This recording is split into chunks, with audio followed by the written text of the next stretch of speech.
الصلاة والسلام عليك يا سيدي يا رسول الله وعلى آلك وصحابك يا سيدي يا حبيب الله. الصلاة والسلام عليك يا نبي الله وعلى آلك وصحابك يا نور الله. عمل سے زندگی بنتی ہے، جنت بھی جہنم بھی، یہ خاکی اپنی فطرت میں نہ نوری ہے نہ ناری ہے. اللہ رب العالمین نے ارشاد فرمایا یا ایھا الذین آمنوا ادخلوا فی السلم کافہ، اے ایمان والو اسلام میں پورے داخل ہو جاؤ. اس آیت مقدسہ کا مفہوم اور ترجمہ یہ ہے کہ اسلام میں پورے داخل ہو جاؤ.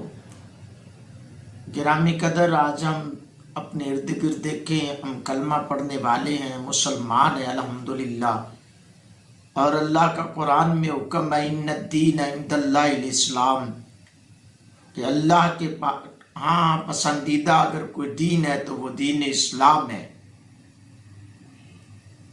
آج ہم اپنے ارد گرد دیکھیں، ہم کلمہ پڑھنے کے باوجود ہمارا ایمان کتنا کمزور ہے، کتنا کم ہے. عقیدہ ہمارا بہت کمزوری کی طرف جاتا ہوا نظر آتا ہے، کیونکہ عقائد اور نظریات میں بڑا ہمارا فرق ہے. ہمارے معاشرے کے اندر بہت ساری ایسی برائیاں ہیں جو کہ بہت تیزی سے اسلام کو بدنام کرنے کی کوشش میں لگی ہوئی ہیں. ہمارے مسلمان ہی بہت ساری ایسی کام جو ہے وہ کرتے ہیں جو کہ غیر شرعی ہیں. سب سے پہلے میں آج کے اس دور میں بتانا چاہوں گا، یہ گود برائی جو ہے اس کا اسلام میں کوئی تعلق نہیں ہے، بلکہ دور تک کوئی نام و نشان نہیں ہے. لیکن ہمارے نام نہاد مسلمان بھی ہیں، یہ رسومات کرتے ہیں اور اس رسم میں شامل ہوتے ہیں. گود برائی کی جاتی ہے، اپنے گھر والوں کو لیا جاتا ہے بڑے شور شرابے کے ساتھ، اور وہ جا کر بلکہ تشہیر کی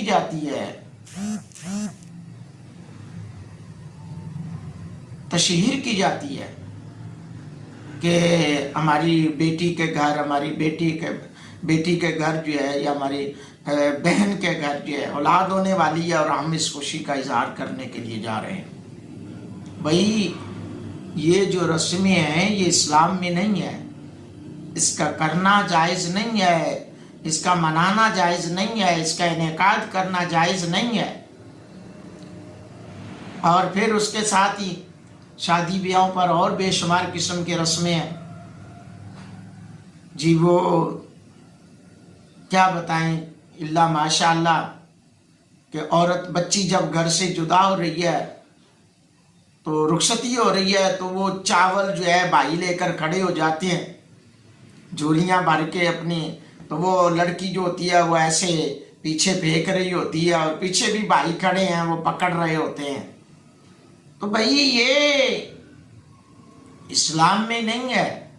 نمبر ایک تو یہ رزق کا ضیاع ہے، اور پوچھا جائے تو یہ کیا کہ جاتا جی اب اپنا رزق چھوڑ کے جا رہی ہے، اب ختم کر کے جا رہی ہے، جو اس نے کھایا پیا وہ جہاں پہ اب چھوڑ کے جا رہی ہے بس. ارے بھائی وہ دوسرے دن آ بھی تو جائے گی، پر کیوں ایسا کر رہے؟ اسلام میں ایسا نہیں ہے. یہ جو ایسے یہ تو ہندوانہ رسمیں ہیں، ہمارے اسلام میں ایسی نہیں ہے. پھر اس کے بعد جو ہے اور بے شمار قسم کی ایسی شادی بیاہوں پہ رسومات ہیں جن کو ہم نے اپنا شیوا بنا لیا ہے. تو بھائی یہ جائز نہیں ہے، ایسی رسومات سے بچنا چاہیے، ایسی رسومات کرنے والوں سے روکنا چاہیے کہ بھائی یہ رسمیں نہ کرو.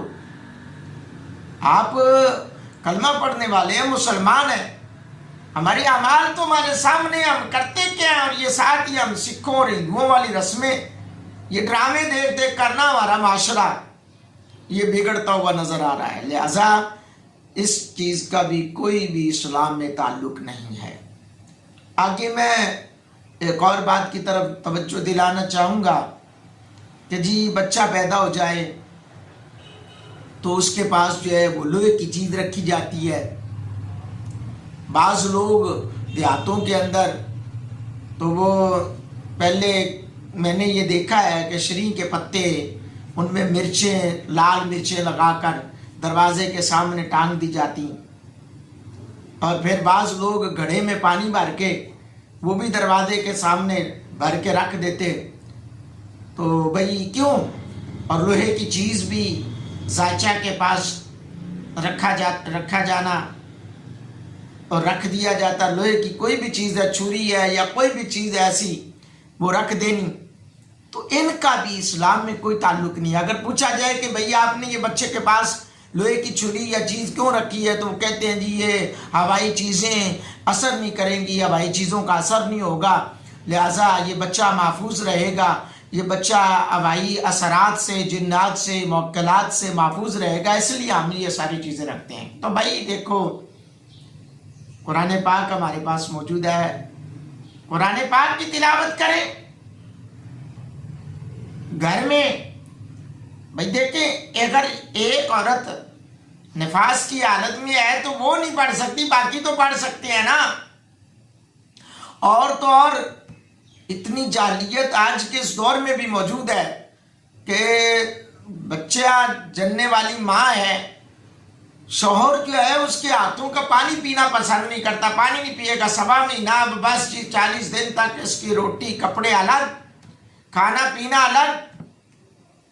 اور حتیٰ کہ شوہر کو اگرچہ پانی کی ضرورت پیش آ گئی ہے تو وہ عورت نہیں دے سکتی، کیونکہ جی وہ ناپاک ہے، وہ نہیں دے سکے گی.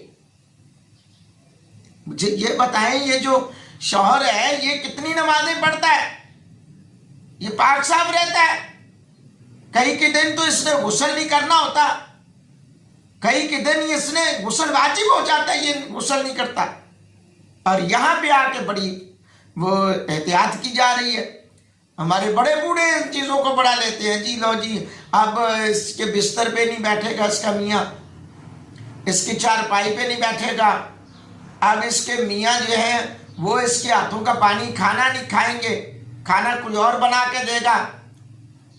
یہ اسلام نے عورت کو تو عزت دی ہے، اور یہ مسلمان نام نے آ دیا ہے، وہ عورت کو جو ہے اس قدر نیچے گرا رہا ہے. تو اسلام میں ان چیزوں کا کوئی تعلق نہیں ہے، کوئی ایسا مذائقہ نہیں ہے، کوئی ایسا کسی قسم کا بھی کوئی بھی معاملہ نہیں، کسی بھی حدیث میں موجود نہیں ہے کہ رسول اللہ صلی اللہ علیہ وسلم نے ایسا کیا ہو، کسی صحابی نے ایسا کیا ہو. تو لہٰذا جو لوگ اس طرح کی رسومات میں شامل ہوتے ہیں انہیں توبہ کرنی چاہیے، اور انہیں ایسی چیزوں سے بچنا چاہیے. اور آج کے اس دور میں بھی ایسا کچھ ہو رہا ہے، ایسے لوگ کر رہے ہیں، اور جو کہ جائز نہیں ہے. لوگوں کو اس طرح کی رسومات سے بچنا چاہیے. ایک اور بات کہ جی سودک والے گھر میں نہیں جانا، سودک ہو گیا. بھائی دیکھو، اگر قرآن تعویذ میں قرآن لکھا ہے، میرا سادہ سا جملہ ہے، اس کا جواب میں چاہتا ہوں سب سے جو اس طرح کے کام کرتے ہیں کہ بھی قرآن آپ نے اگر تعویذ لکھ کر دیا ہے تو وہ یا تو قرآن سے لکھ کر دیا یا حدیث سے لکھ کر دیا ہے. اگر قرآن و حدیث کے اندر سے لکھ کر دیا ہے تو بھائی اگرچہ کسی نے تعویذ باندھا ہے، گلے میں لٹکایا ہوا ہے، وہ تعویذ باندھ کر تمہیں تو فائدہ مل رہا ہے، تو جس کے گھر گئے ہو اس کے گھر اگر بچہ ہوا ہے یا کوئی بھی معاملات ایسے ہیں، اس کو وہ نقصان کیسے دے سکتا ہے؟ جبکہ پورا قرآن اس کے گھر میں اسی کمرے میں بھی رکھا ہوتا ہے، اسی کمرے کے اندر قرآن پاک رکھا ہوتا ہے، اور اس کے باوجود اگرچہ قرآن پاک رکھا ہوا ہونے کے باوجود اس قرآن کو کچھ نہیں ہو رہا. وہ قرآن پاک غلاف میں رکھا ہے، بند رکھا ہے. ہاں، ناپاک بندہ پڑھ نہیں سکتا، لا یمسہ الا المطہرون، پاک ہونے کے بغیر قرآن کو چھونا تک جائز نہیں. لیکن گھر میں اگر کسی جگہ پہ رکھا ہے تو رکھنا تو جائز ہے نا. تو بھائی جب آپ کے گھر میں اگر ایسی کنڈیشن ہے اور اس کے باوجود قرآن رکھا ہوا ہے، اس کو کچھ نہیں ہوا، اس کی وجہ سے کیسا عقیدہ یار؟ لوگ کہتے ہیں جی لو جی یہ تعویذ والی عورت آئی ہمارے گھر میں اور اس کی وجہ سے ہمارا بچہ نال بیلا نیلا شیلا بیلا سب کچھ ہو گیا، تو وہ فوراً ایسے ہو گیا، اس کی آنکھیں الٹ گئیں۔ بھئی لہذا اگرچہ ایسی بات ہے تو پھر دین سے دوری نہ اختیار کریں بلکہ قرآن کو سمجھیں۔ اللہ تو قرآن میں فرما رہا ہے وَنُنَزِّلُ مِنَ الْقُرْآنِ مَا هُوَ شِفَاءٌ وَرَحْمَةٌ لِّلْمُؤْمِنِينَ۔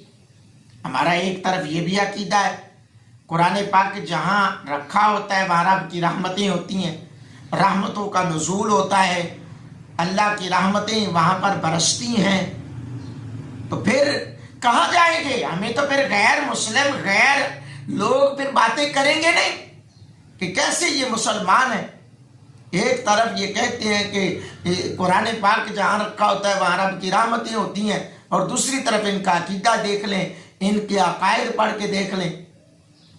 تو میرے بھائی میرے دوستو، میں یہ پیغام اس لیے آپ لوگوں کا پہنچانا چاہتا ہوں کہ ان چیزوں سے بچیں، ایسی رسومات سے بچیں اور ایسے لوگوں سے بچیں جو لوگ آپ کو اس طرح کی پٹیاں پڑھائیں۔ اب جو بھی یہ پیغام سنے، میں تو یہ کہوں گا کہ اگر اس کے سامنے اس طرح کی رسم ہوتی ہے یا اس نے کی ہے تو وہ اس کو آئندہ کے لیے توبہ کرے اور رب کی بارگاہ میں جھکے کہ یا اللہ ہمیں اس چیز کے پتہ نہیں تھا، یہ جو چاول پھینکے جانا، یہ جو لوہا رکھ لینا، ٹھیک ہے، اور پھر یہ جو تعویذات سے بچنا یا جو باہر شرین کے پتے باندھنا، مرچیں باندھ دینا، جی یہ ان کے گھر بیٹا ہوا ہے، تو اس طرح کے معاملات کرنا، ہاں خوشی کا اظہار کرو، شرعی طور پر خوشی کا اظہار کرنا جائز ہے، آپ اللہ کی راہ میں خرچ کریں، صدقات و خیرات کریں، جس چیز کا حکم ہے وہ کرتے نہیں۔ اب دیکھیں کہ عقیقے کا حکم ہے وہ ہم چھوڑ دیتے ہیں اور رسومات کرتے ہیں، پھر جو 7ویں دن اس کی ٹنڈ کروائی جاتی ہے، ان بالوں کا برابر چاندی صدقہ کرنا، یہ اچھا عمل ہے، یہ کرنا چاہیے، یہ کرتے نہیں ہیں۔ اللہ کی راہ میں اس بچے کے نام کا خیرات کرنا، یہ ہم کرتے نہیں ہیں، بس ادھر ادھر یہ وہ یہ کر لو۔ ایک تو ہماری یہ جو جتنے بزرگ ہیں نا، بعض بزرگ وہ ایسے پختہ عقیدہ رکھتے ہیں ان چیزوں پہ کہ ان کو اگر کہہ دیا جائے نا کہ یہ جائز نہیں ہے تو وہ کہتے ہیں جی کہاں لکھا ہے؟ پہلے لوگ پاگل تھے جو کرتے آئے، ہم نے اپنے باپ دادا کو دیکھا کرتے رہے، وہ پاگل تھے، وہ بے وقوف تھے، تم لوگ نہیں پڑھے لکھے آگے۔ بھائی یہ نہیں بات ہے، بات اسلام کو سمجھنے کی ہے، تعلیمات اسلامی پر عمل کرنے کی ہے۔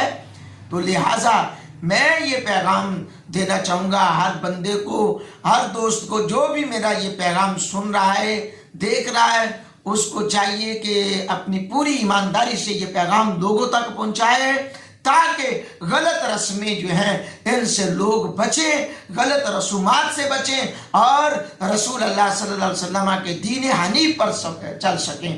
اللہ پاک ہم سب کو عمل کی توفیق عطا